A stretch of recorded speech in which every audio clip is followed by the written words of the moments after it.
Não volte a cometer o mesmo erro, Inês. Aqui, na minha empresa, não há lugar para fraqueza. A voz de Beatriz ressoou como um trovão frio na sala de reuniões envidraçada, no topo do edifício moderno que dominava o horizonte de Lisboa. O Tejo brilhava lá embaixo, sereno e indiferente, enquanto Inês sentia o chão abrir-se debaixo dos seus pés. Há 10 anos, na Universidade do Porto, aquelas mesmas palavras, ou quase, tinham sido ditas num corredor gelado, depois de Inês, num acesso de ciúme infantil, ter sabotado o projeto final de Beatriz. Uma rivalidade nascida de admiração não confessada, de noites em que Inês observava Beatriz debater com paixão e sentia algo que não compreendia ainda.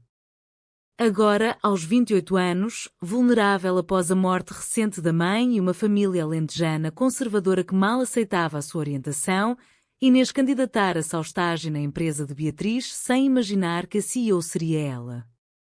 Beatriz Monteiro, 35 anos, mulher de sucesso implacável, herdeira de uma empresa de vinhos que expandira para tecnologia sustentável, com escritórios em Lisboa e vinhas no Douro. Inês baixou os olhos para o relatório espalhado na mesa. Tinha cometido um erro de cálculo numa proposta para um investidor importante. Não era grave, mas Beatriz, com o seu olhar penetrante, transformava-o em catástrofe. Eu? Peço desculpa, doutora Beatriz. Não voltará a acontecer. A voz tremeu. Beatriz observou-a por um momento longo, recordando a rapariga do Porto que a desafiava em debates acalorados, que a olhava com uma intensidade que sempre inquietara.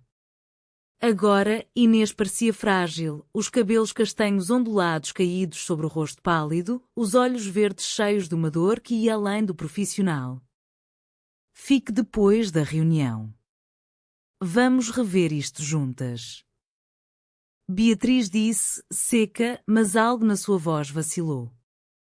As outras estagiárias saíram, deixando-as sozinhas. O sol de fim de tarde entrava pelas janelas, pintando a sala de tons dourados. Beatriz sentou-se ao lado de Inês, mais perto do que o protocolo exigia. Mostre-me onde errou. Inês apontou, as mãos trêmulas. Beatriz corrigiu com paciência inesperada, explicando estratégias de negócio como se fossem lições de vida. Nos negócios, como na vida, um erro não define quem és. Define como corriges. Inês ergueu os olhos, surpresa com a suavidade repentina. Porque me aceitou no estágio? Sabia quem eu era. Beatriz hesitou. Porque vi potencial. E porque o passado deve ficar no passado. Mas ambas sabiam que não era verdade. Naquela noite, Inês voltou para o pequeno apartamento em Alfama, ouvindo fado numa casa próxima, a voz melancólica cantando saudade. Sentia uma nostalgia por algo que nunca tivera, a proximidade com Beatriz. Nos dias seguintes, Beatriz designou-se mentora pessoal de Inês. Reuniões prolongadas, almoços de trabalho no Chiado, onde discutiam não só números, mas visões. Beatriz contava histórias da sua ascensão, filha de uma família tradicional do Douro, que lutara contra expectativas para ser CEO, escondendo a sua própria orientação num mundo ainda conservador, apesar das leis progressivas. Em Portugal, podemos casar, adotar, mas nas famílias. A saudade da aceitação dói mais que tudo. Inês ouvia, partilhando aos poucos a sua dor, a mãe que morrera sem saber da filha, o pai no Alentejo que falava de normalidade. Uma tarde, num evento corporativo no Porto, regressaram à cidade das origens. Beatriz levou Inês às caves de vinho, mostrando as vinhas que herdara. Aqui aprendi que o vinho precisa de tempo para amadurecer. Tal como as pessoas. Caminharam entre as videiras, o ar perfumado da terra úmida. Inês tocou num cacho de uvas. Nunca pensei que voltaria aqui consigo. Como rivais. Ou algo mais. Beatriz parou, o coração acelerado. Algo mais? O que queres dizer? Inês corou, mas o vinho da prova anterior deu coragem. Admirava-a tanto que tinha medo. Medo do que sentia. Beatriz afastou-se bruscamente. Não confundas mentoria com isso. Mas à noite, no hotel com vista para o Douro, Beatriz não dormiu, atormentada por memórias. Inês, no quarto ao lado, chorou em silêncio. De volta a Lisboa, a tensão cresceu.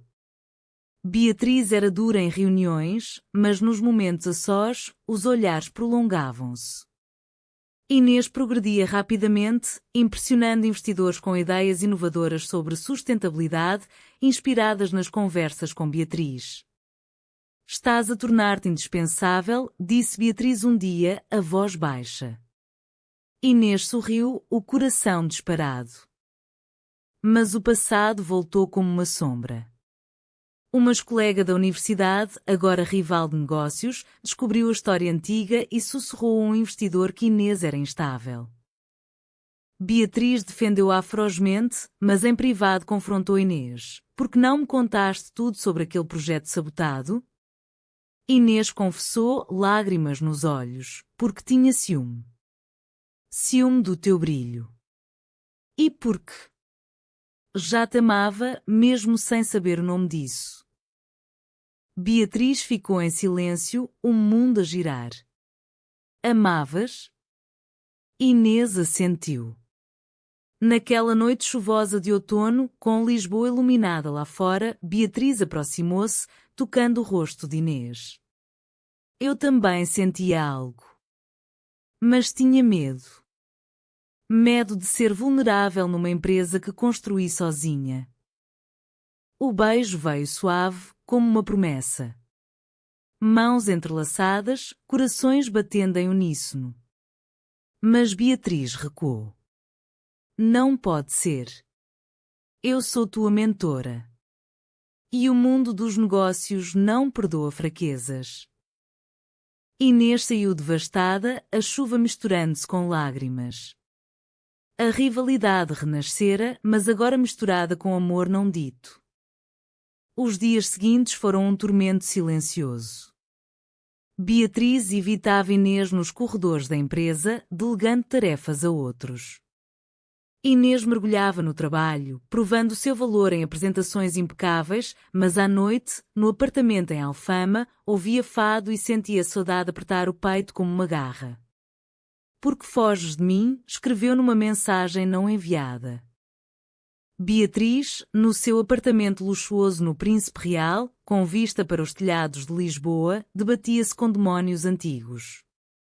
Crescer numa família do Douro, onde o pai exigia herdeiros fortes, ensinara a esconder emoções. Ser lésbica num mundo empresarial ainda machista era um risco calculado. Mas Inês despertava algo profundo, uma vulnerabilidade que aterrorizava e atraía. Uma viagem de negócios ao Algarve mudou tudo.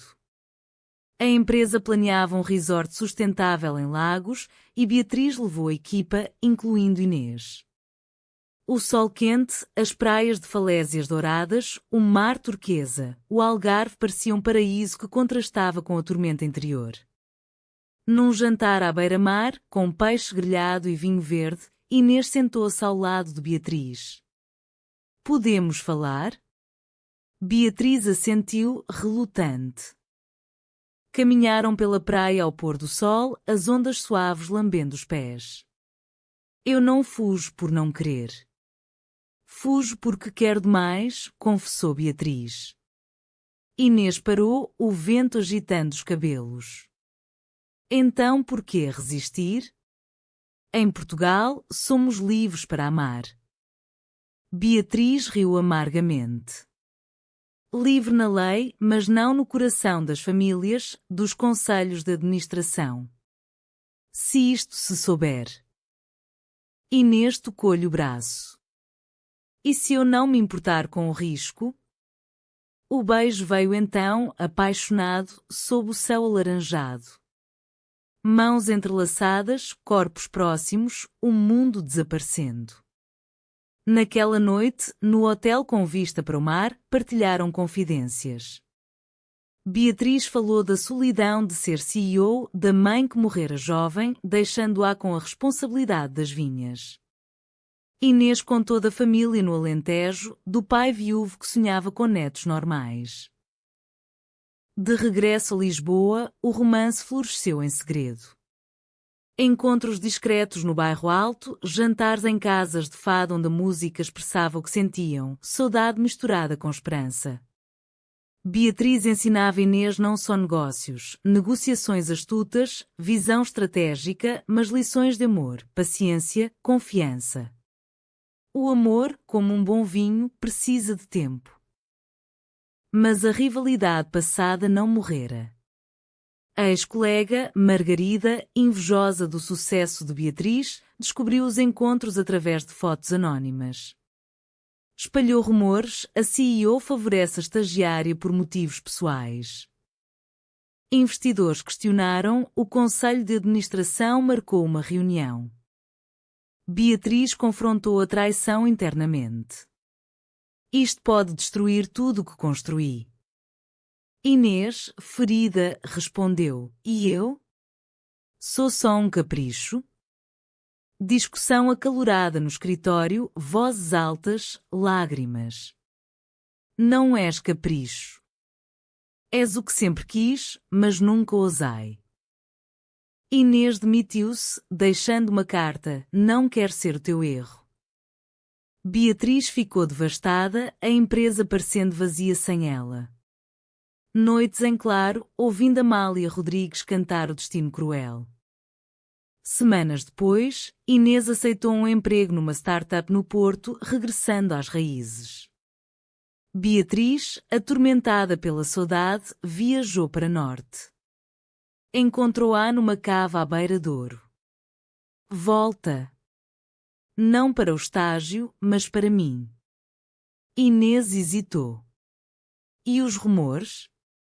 Beatriz sorriu, determinada. Vou enfrentá-los.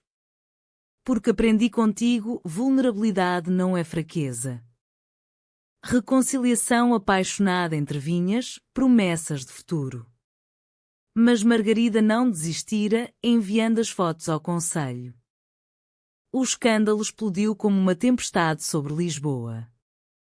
As fotos, Beatriz e Inês de mãos dadas no Algarve, circularam em e-mails anónimos.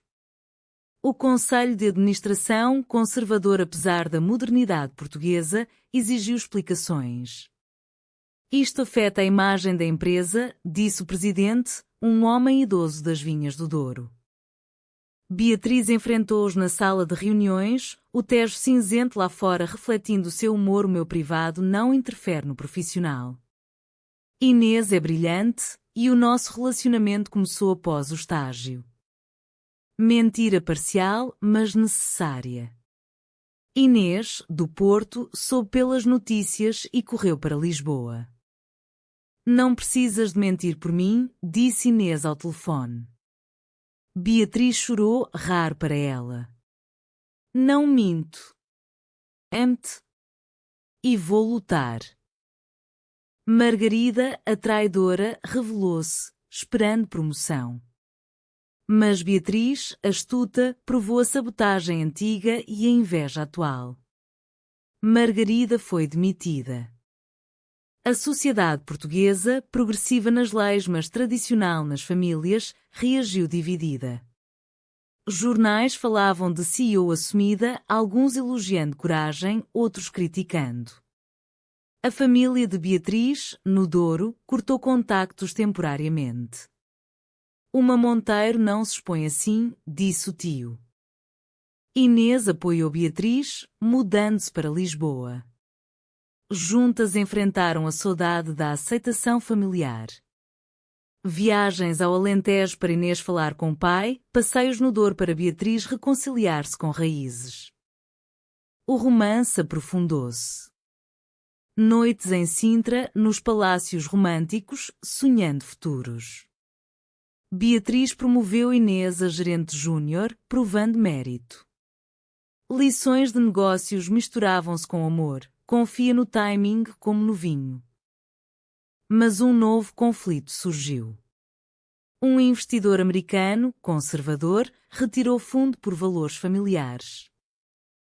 A empresa sofreu. Beatriz duvidou, talvez devêssemos esconder. Inês recusou, não. Somos quem somos. Alta tensão numa conferência em Lisboa. Beatriz falou publicamente sobre diversidade, inspirando jovens. Inês ao lado, orgulhosa.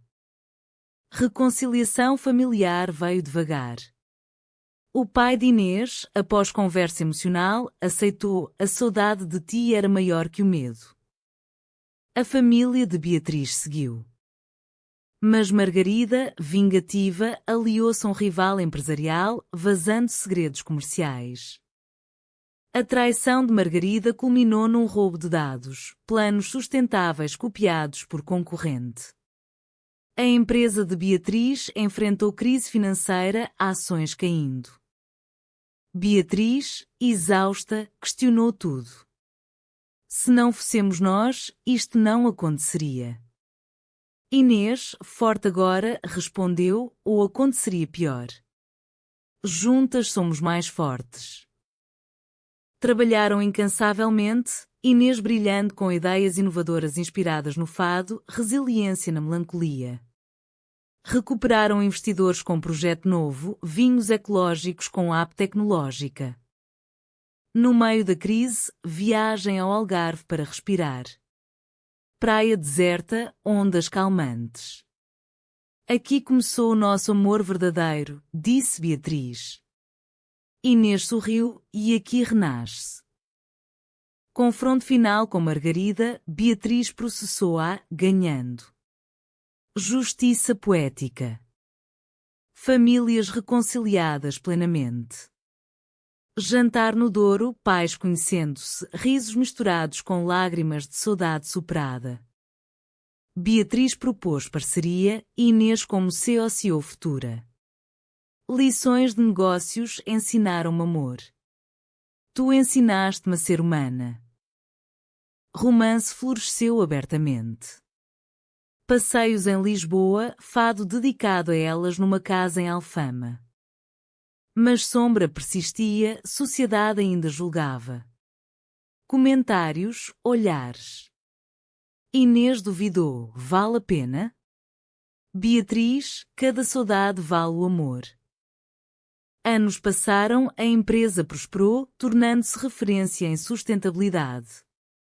Beatriz e Inês, casal assumido, inspiravam jovens LGBT em Portugal. Viagem ao Porto, revisitante universidade. Aqui começou a rivalidade que virou amor. Riram, beijando-se publicamente. Conflito final, proposta de casamento. Beatriz planeou no Douro, entre vinhas ao pôr do sol. Queres casar comigo? Superar todas as saudades juntas? Inês, lágrimas, aceitou. Casamento em Sintra, palácio romântico, famílias unidas, amigos celebrando. Vestidos elegantes, fado ao vivo cantando Destino Bom. Mas drama, ex de Beatriz, antiga paixão escondida, apareceu, causando ciúme. Inês confrontou inseguranças passadas. Resolução, conversa profunda, confiança reforçada. Vida conjunta, viagens ao Algarve, noites em Lisboa, trabalho equilibrado com amor. Inês gravidando via adoção planeada, sonho realizado apesar conservadorismos. A vida seguiu serena, mas com a profundidade da saudade portuguesa. Beatriz e Inês criaram família, adotando uma menina, chamando-a Amália, homenageando o fado. Empresa expandiu, mulheres em liderança, inspirando Portugal progressivo. Anos depois, numa casa no Douro, com vista para vinhas, refletiram. Da rivalidade ao amor eterno. Lições de negócios foram lições de coração. Inês, superamos traições, medos, sociedade. Beatriz, porque o amor, como o fado, é destino que se constrói. Filha crescendo, ouvindo histórias de coragem. Jantar familiar, risos, vinho partilhado. Fim em Lisboa, mirador com Tejo ao fundo. Abraçadas, vendo o pôr do sol. A saudade agora é doce, de tanto amor vivido. Conclusão humanista: amor vence rivalidades, preconceitos, ensinando vulnerabilidade como força. Em Portugal de luz e melancolia, encontraram felicidade plena.